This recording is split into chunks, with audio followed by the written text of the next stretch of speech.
Thank you Well, very much. first, let me tell you, Ethiopians are crazy like all Africans. We're crazy people. We're people who are in total contradiction with our history. We fight with ourselves.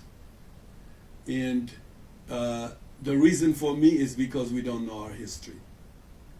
And this is even like when you look at the Oromo, for example, Oromo history. The three prominent generals of the guerrilla warfare are Oromo folks. And yet, their history is not known by educated Ethiopians. Marxist Ethiopians who are against emperor do not know this history.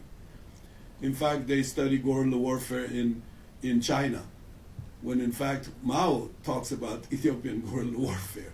You can tell how, it's ships at night. Ethiopian intellectuals are destabilized by the coming of England into Ethiopia. Because what you have to know, the last chapter of my film is how England destabilized Ethiopia, wanted to recolonize Ethiopia, and peasant Ethiopians had a shootout with the British. You don't know that? No Ethiopian knows that. The peasants were fighting the British when they were trying to recolonize Ethiopia. Churchill's idea is Ethiopia should not be free because we're going to lose Sudan, all the colonial. Ethiopia defies colonialism. That's a very important symbolism. Ethiopia defies the idea of Africans cannot govern themselves. Arrogant history that traces back mythically even to Sheba and Solomon and all that stuff. So the Churchill group said, we don't want this narrative. All the soldiers who fought in Ethiopia should not take the disease back to their African countries. Nigerians, even Indians came to fight with the British. Many Indians died in the current war. More Indians. British were like 3-4 British for every 1,000 Africans.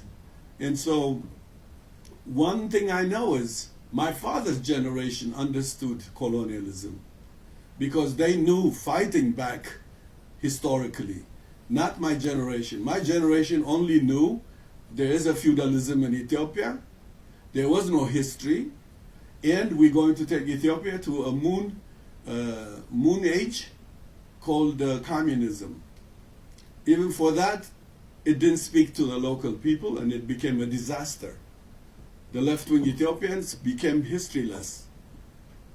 Okay? So that's what you have to know. But it doesn't mean we have finished that war. Present contemporary Ethiopians are confused. Why? They don't know their history. This is my contention. This is why I'm making this film, personally. Because it's the crux of the matter of Ethiopian transformation is this battle. We did not have the history of these warriors, barefoot Ethiopian warriors. The British began a new narrative saying, we freed Ethiopia. I myself said it to an Ethiopian fighter, the British freed us, he tried to kill me. He says, I lost 7 brothers fighting the Italians. How in the hell would you even say the British freed me? Now, where is this narrative? There's more books about the British getting rid of Ethiopians. Not only that, they declared they took guerrilla warfare to Ethiopia. The British showed up in the war in 1940. Ethiopian teachers teach this, that Wingate brought guerrilla warfare in Ethiopia. For 5 years, Ethiopians were fighting guerrilla warfare. A very sophisticated that made Italians not settle in Ethiopia. In Jimma, I mean, you'll see the film if you get to see the film. It's an amazing history. But the problem here is Ethiopian elite themselves began to give credits to British to a point where the British, our handful, became our liberators. We don't even pay attention to Indians who died for us from India as British colonial soldiers in current war. We don't even pay tribute to Sudanese warriors who came with the British, who died.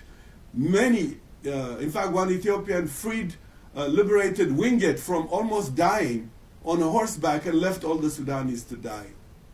And then when the British write the history, they write liberating Ethiopians, a different narrative. And our teachers taught us that. Our emperor was a friend of the British.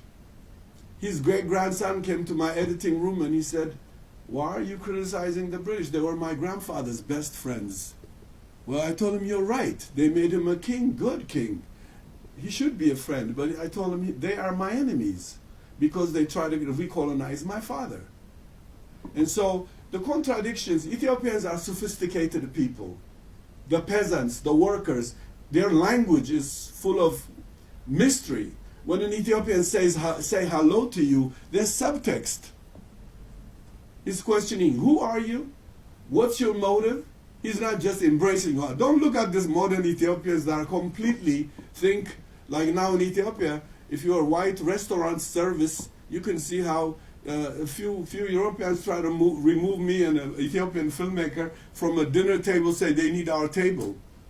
And Ethiopian waiters came and say, move for the white people. In swimming pools at the Hilton, you find racism. Ethiopians have never been occupied, but the new Ethiopians are mentally occupied and do not even know racism if it kissed them.